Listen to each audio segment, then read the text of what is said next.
Assalamualaikum, ketemu lagi dengan Anam Tutorial, konten kreator kurang modal. Oke, pada video kali ini kita akan belajar ya, mengenal menu-menu pada Windows 8. Di sini kita menggunakan Windows 8 versi 8.1 Pro.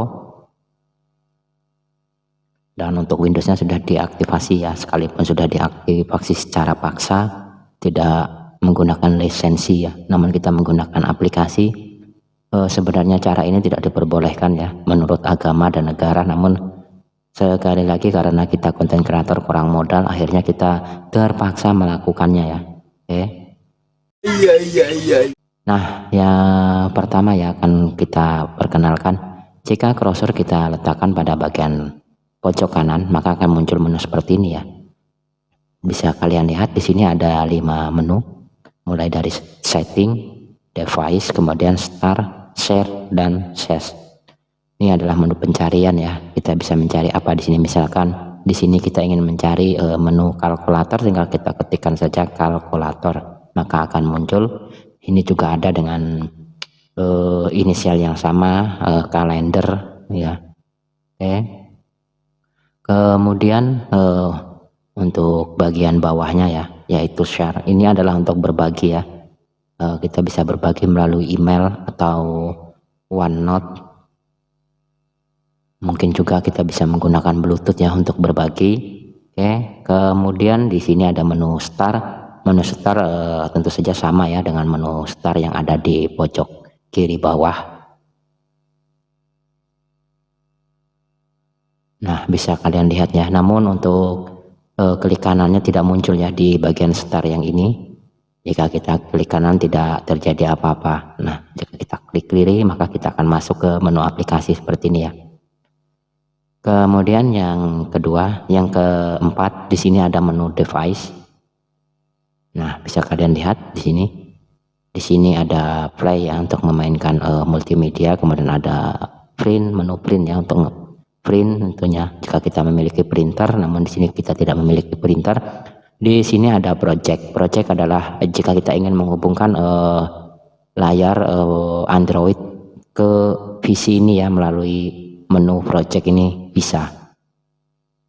Dan yang terakhir menu setting. Ya, di sini menu setting ya. Nah, di sini terdapat banyak sekali setting ya. Mulai dari keyboard, notifikasi, volume, dan lain-lainnya ya. Di sini bisa kalian lihat sendiri. Di sini kontrol panel. Nah, kontrol panel juga terdapat di bagian Windows, icon Windows di pojok kiri bawah. Dengan menekan klik kanan maksud saya, maka di sini akan muncul ya menu-menu. Di sini bisa kalian lihat ada kontrol panel, task manager, kemudian disk management, device manager, dan lain-lainnya.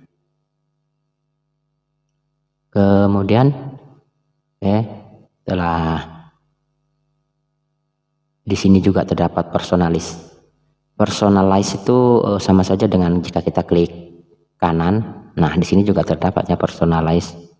Nah, bisa kalian lihat, apakah sama ya menunya? Kan kita lihat, kita pilih setting, kemudian kita pilih personalize. Nah, sama kan untuk menunya.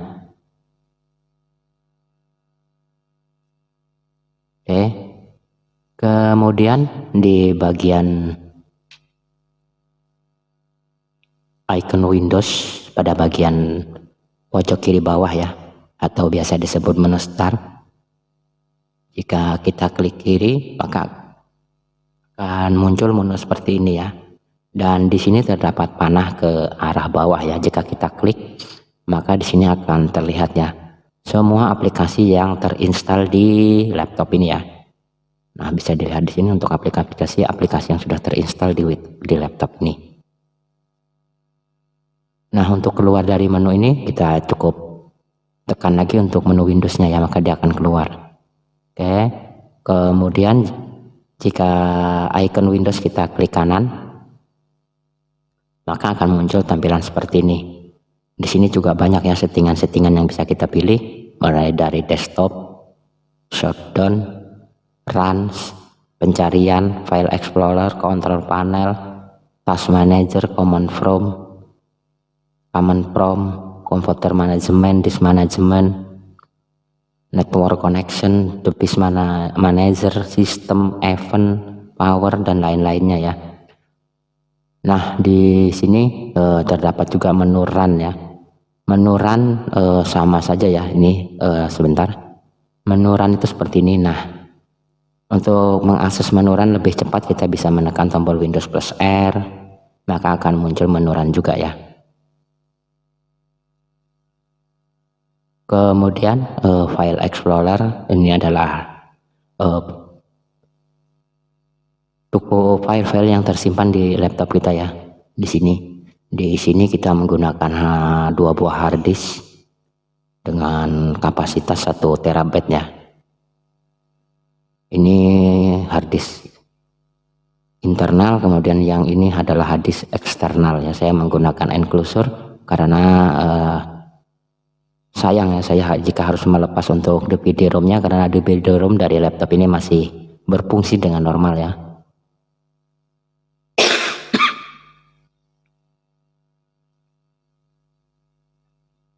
Kemudian di sini ada disk management. Disk management.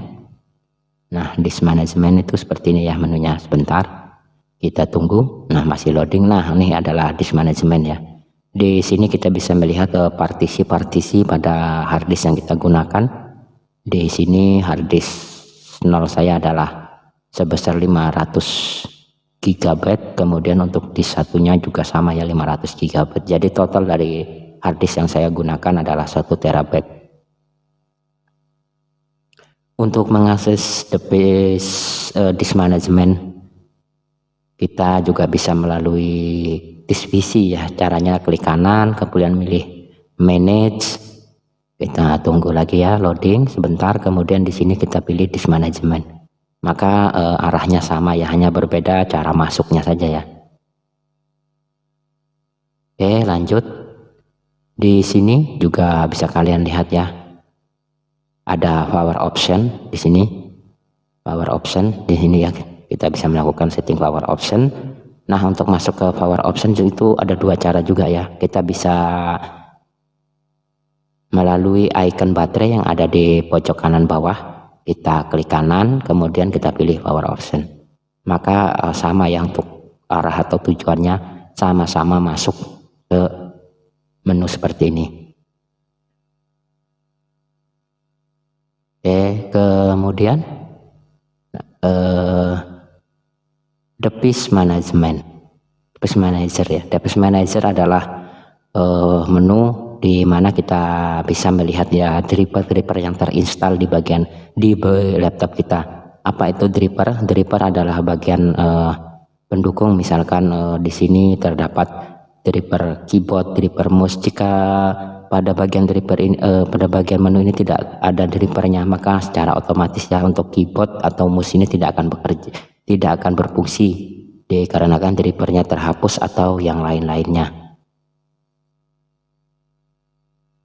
Nah, jika terdapat tanda seru, tanda tanya, dan lain-lainnya, artinya untuk drivernya perlu di-update-nya. Oke, kita close, kita tidak perlu otak-otik di situ ya, karena jika kita pemula seperti saya ya, yang ada terhapus, maka kita akan bingung 7 keliling.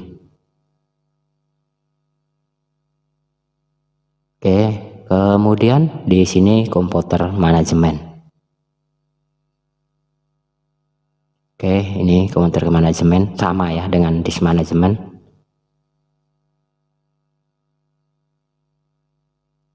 Kemudian command prompt ya. Nah, command prompt di sini ada 2 ya, yang kita bisa menjalankan melalui administrator atau tidak ya. Oke, kita pilih. Nah, seperti ini untuk command prompt. Oke, akan muncul jendela seperti ini ya. Di sini kita bisa melakukan berbagai kegiatan ya untuk setting dan lain-lainnya.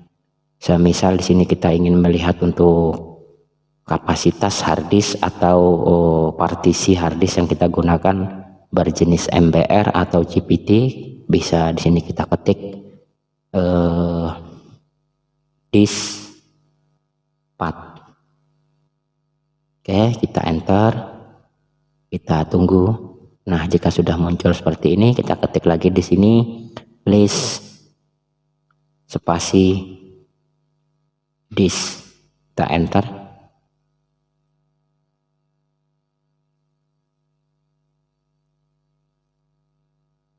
Oh maaf, salah ya, ternyata untuk list disk. Nah, di sini bisa kalian lihat ya, untuk harddisk yang saya gunakan, harddisk internal atau harddisk yang terpasang pada laptop saya berformat GPT, ditandai dengan adanya tanda bintang pada bagian tulisan GPT pada bagian bawahnya ya. Kemudian untuk disk 1 atau disk eksternalnya tidak ada tanda bintang, artinya untuk sistem partisi harddisknya MBR. Kemudian di menu run bisa kita akses melalui menu klik kanan juga bisa ya, atau kita juga bisa melalui menu tombol Windows plus R. Nah, di sini kita bisa melakukan berbagai kegiatan juga ya, mulai dari menghapus file temporer yang ada pada laptop kita. Caranya kita ketik di sini temp, kemudian enter. Nah, di sini kita hapus ya. Caranya kita Ctrl A kemudian Ctrl D. Oke, kita hapus. Ini perlu ya kita lakukan untuk meringankan beban dari Windows yang kita gunakan. Nah, kemudian kita hapus juga untuk file temporer yang kedua, caranya sama. Kemudian di sini kita awali dengan persen, temp, kemudian persen lagi, kita enter. Nah, ini kita hapus juga ya. Caranya ya sama, Ctrl A untuk blok semua, kemudian Ctrl D. Nah, untuk menghapus file berikutnya, untuk meringankan Windows yang kita gunakan, kita bisa masuk ke recycle bin. Ini file-file yang ada ya, ini kita hapus tidak masalah ya, tidak akan merusak laptop kalian ya. Saya jamin 1000% tidak akan rusak untuk laptop kalian. Caranya sama, kita blok. Oke. Kita hapus.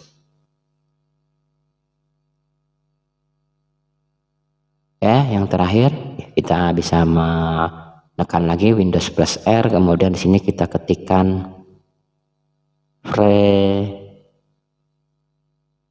fat. Oke, kita enter. Jika ada peringatan seperti ini kita continue. Nah, di sini sama ya, untuk filenya sudah banyak. Kita lock saja, kemudian kita hapus.